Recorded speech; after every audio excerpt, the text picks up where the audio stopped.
And I have on the line at this time no other than my man, hip hop artist Alonzo. What's up, my man? What's up, man? What's going on? How you doing? I'm doing good. That's good. Pleasure to have you. So, Same here, man. So what I normally do is get you familiar with my listeners. So tell the listeners as far as where you originally from, as far as where did you grow up? All right. Well, I'm originally from Chicago, Illinois, the South Side. And when I was about 7 years old, I made that move here to New York, to the Bronx, and I kind of been back and forth ever since. Okay, from Chi-Town, definitely stand up. And, Yeah. As far as you, I think my third Chicago artist, so I'm definitely showing support to Chicago, no doubt. Yeah, definitely. But BX stand up, definitely. So let's take everybody back as far as yourself. How did you actually start in the industry as far as being a hip hop artist, and how did it all begin for you? Well, I actually kind of started late in life. I kind of started when I was 22 years old, like recorded my first song ever. I dedicated my very first song to my daughter. She was born in November 2009. So that was kind of like my motivation to start rapping. But before that, I was like, writing little poetry here and there, reciting it in my head and memorizing it. But I would never say it out loud until. Oh, okay. So everything. I kind of always had that bug to get into music, but I guess my daughter kind of enhanced that motivation. Right, definitely. Hey, that's good. That's a good motivation. You know what I'm saying? Doing it for your child, for the children. You know what I'm saying? Definitely a good motivation. Yeah, you can see that. So, as far as now, not only are you a hip hop artist, you're also a producer. So what that means, you don't have to lease or buy your beats. So you got your own beats. That's smart, very smart. So how does it? How do you feel about being a producer? I feel good. Like, it takes away half the headache. Like, the other half is just writing some good material. But I mean, it was an even bigger headache when I used to have to steal my beats off of YouTube, and like, I don't know if you remember SoundClick back in the day. Like, I used to have to take my beats off of there, and these dudes be charging rent money for beats and shit. So I was just like, nah. I'ma just make my own. When I was out the country for like 3 weeks, and I just taught myself FL Studio for like that whole 3 weeks, and that was a start. Right. That's, like I said, that's smart, because as you mentioned, people, and what's crazy about it, like I said, people get it off of the YouTube, and they don't know, they don't license it, or they don't know that could be copywritten, and they can get in trouble for that. So It's good that, like I said, you're doing your own beats, and this way, you don't have to go to no one. Now, speaking of that, does anybody come to you, or do you give out your beats to people? I don't know. I'm kind of funny with that. Like, anybody that I let use my beats, like, they have to be, like, somewhat talented, or I have to see some kind of potential. Like, I don't just like to. I'm not one of those dudes like, here, buy my beats for $25. Lease them. Like, I'm not decent to sell my beats or nothing like that. I look at the overall, like, division, like, you know what I'm saying? Right. I want to make good music, and I want to help others make the best music possible. So exactly. That frame of mind is the same thing Neo has. Neo also did the same thing. He would give it out, but giving it to turn people. Then he turned around and did his own thing. So, hey, you got that good mind frame, and that's what you do. Yeah. Definitely. You don't want to put it out there, and hey, that's your name on the line. You know what I mean? So, then I just feel like the more, I don't know, it's weird, because the more people that have your beats and your production, yes, your name gets out there more, but then again, the more people that have access to your work kind of tarnishes your brand too. I don't know. That's just how I feel. I don't like I like my stuff to be, just with exclusive artists, that I like. Like, it's weird. I'm weird like that. Exactly. No, I understand, definitely. So as far as now, like I say, you're a hip hop artist, producer, but it's going back to the hip hop part of it. Where does your inspiration come from when you're actually writing and doing what you do? Where does your inspiration come from? Everything that I'm going through at that moment that I'm writing, like, I write based off of emotions and feelings and stuff. So if somebody pisses me off, I'll go and write some rhymes. If I'm real happy, I'll go and write. Like, it just depends on what kind of mood I'm in. But All feeling is just like, my tools for my my pen. Right. Absolutely. And that's your therapy as far as this way you ain't physically doing anything to nobody. You say, all right, I'm gonna write about it, and boom, that's how you get Exactly. relieve that stress. Exactly. And then another part of it too is just I like to hear other people who are going through the same thing. I like to hear them say like, wow, like there's somebody out there that knows what I'm going through. You know what I'm saying? Like Right. I'm kind of like the voice for those people. So that's also a form of therapy for me, being able to help other people Exactly. get through. Absolutely. So, speaking of that, as far as now we're gonna talk about your self-produced debut album, The Art of Survival. Yo, the lyrics and the beats are amazing. Some of the songs, I can tell that you know what I'm saying, like you say, you go through things, and as far as you write about it. So, what made you, as far as do the album, put out the album? Where does that inspiration come from? I just felt like it was the right time, and a lot of people just kept bugging me for it, because I've been working on this album for about almost 5 years. Oh, wow! Like it was just constant, like recording songs and then scrapping them, and then recording again, scrapping them, reproducing the beats, then rapping on them again. You know what I'm saying? Because I'm a super perfectionist, so if I hear even one mistake, I'm just going to do everything over again until I get it right. Right. So it was just, I don't know, I just felt like it was the right time. It was enough demand for it, and I was just like, why not? Exactly. Like I said, I listened to some of the tracks, and a couple of them stood out to me. I mean, you got 11 tracks on there. Like I said, they all super amazing.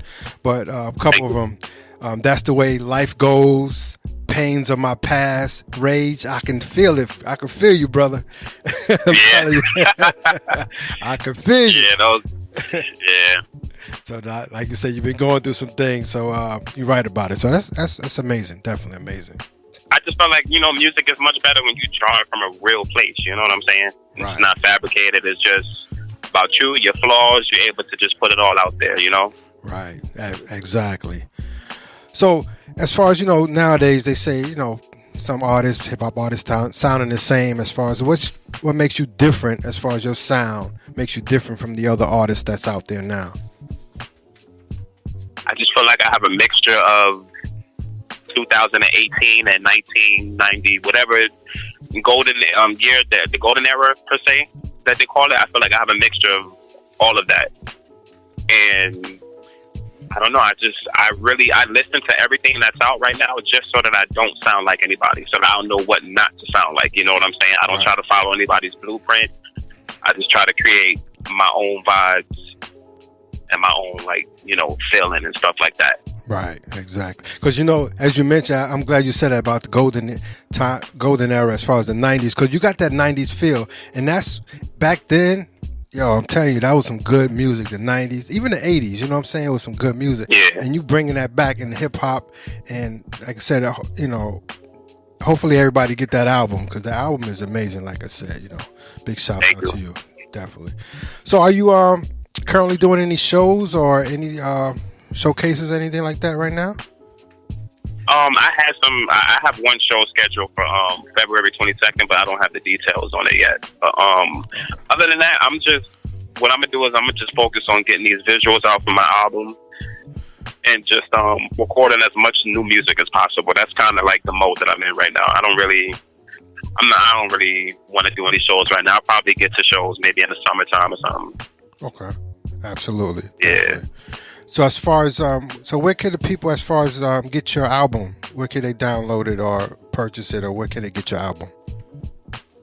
Well, unfortunately, since it has so many samples, I couldn't clear any of them, so it's just on SoundCloud, like SoundCloud.com/Alonzo Fury, and the whole album is up there. It's free. You can download it. Absolutely, definitely, because I definitely did, so I like it. Definitely like it. I appreciate that. No doubt. So as far as the near future, I know you say you concentrate on your album. You planning on any videos or releasing any videos of any of the songs? Yeah, the first video that I'm going to be working on probably next week is Rage, and you know, I'm trying to make each video its own movie, and then I want to have it like I want to have them all connect so that it could create like a visual storyline. Okay. That's how I'm going to execute that. That's the hard part, but you know, we're gonna figure it out. Right. You got a team behind you, so you know what I'm saying. Y'all come up with the idea. It's going to make it happen. I'm looking forward to that. Definitely looking forward to that. So as far as social media sites, where can everybody follow you at? Everything: Instagram, Facebook, Instagram.com/Alonzo Fury Official, Facebook Alonzo Fury Official, and Twitter Alonzo Fury Off, because they wouldn't let me put the full official, so it's just OFF at the end. Okay, absolutely, definitely. So I always ask artists this question, you know what I'm saying, because I like to get different advice. What advice would you give up and coming artists? I know you haven't been in the game long, as you said, but what advice would you give them that you went through that would be good advice? Honestly, it might sound cliche, but stay true to yourself.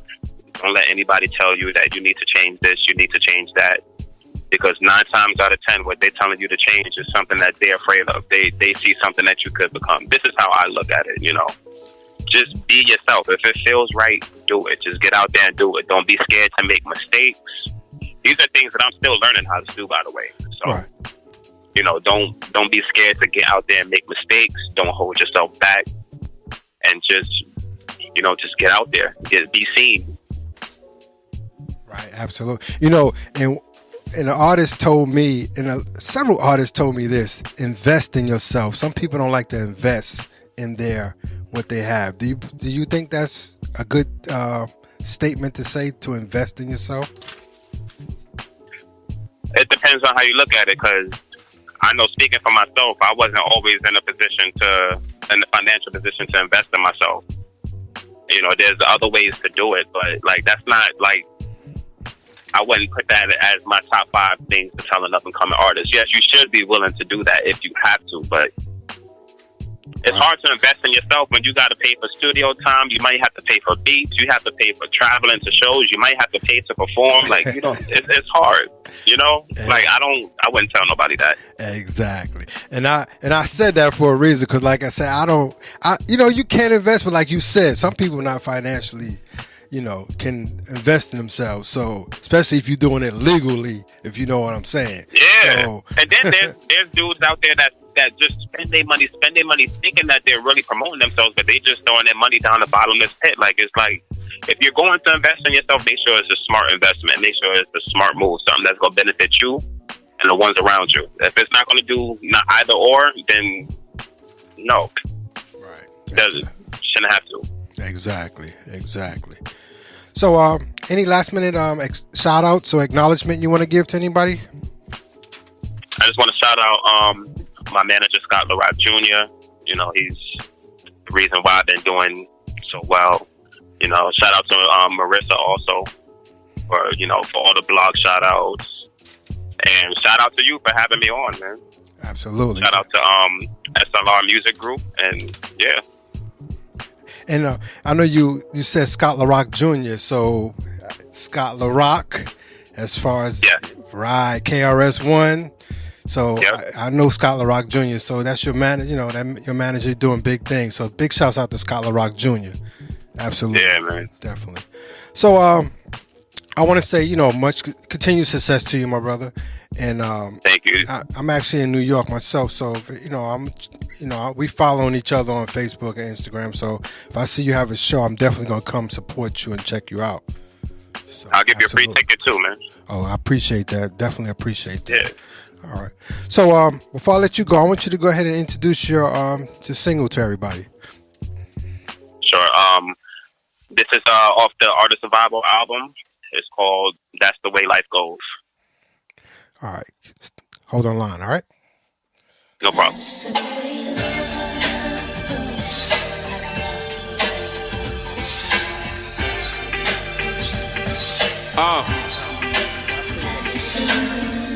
Oh only speaking that real, not that other shit. Protect my family with the weapon, Danny Glover shit. The real story of my life, some hardcover shit. Why stand strong? Because I made it through some tougher shit. That '03 Katona Ave in the summer shit. That no hope but still rising out the gutter shit. That on the right path but still finding trouble shit. That complicated knee deep inside a puddle shit. Back when all we had to eat was nothing but grits. Way before I had a chance at running this shit. The cold nights when moms couldn't get the oven fixed. When I was forced to sand sneakers with my brother Chris. And now we got our daughters in the flyest shit. And every month my daughter getting all kinds of kicks. She'll never want for nothing. You want some toys, you got it. She like my little round apple because she's spoiled rotten. She gets everything my parents couldn't do for me. That's why I'm up late doing music and losing sleep. The sacrifice is worth it. That's why I write these verses. I changed the man in the mirror cause I ain't like the person. You gotta make mistakes to live great. Sometimes your friends fake, they big snakes. Sometimes you split ways to live straight. Gotta look for which ways to get faith.